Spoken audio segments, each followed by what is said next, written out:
বন্ধু তো সমস্যা খতম। অকারণে কথা বলি, নিজের কষ্টের কথা বলি, নিজের গোপন কথা বলি, যাকে বলা উচিত নয় তাকেই সব বলে ফেলি। পরে সেই মানুষটা আমাদের সবচেয়ে বড় শত্রু হয়ে যায়।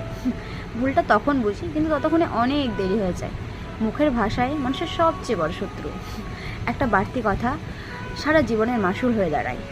অথচ কেউ শেখায় না প্রয়োজন ছাড়া কথা বলতে নেই, মুখ খুলতে নেই। তাই নিজেই নিজের ভুলে প্রতিবার ভাসি।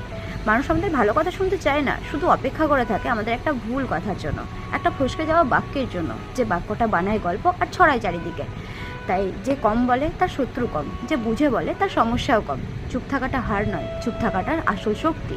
যে মানুষ মেপে কথা বলে না, তাকে সহজে ঠকানো যায় না। আজ থেকে নিজেকে শাসন করো, কথা বলার আগে দুবার ভাবো, প্রয়োজন ছাড়া মুখ খুলো না।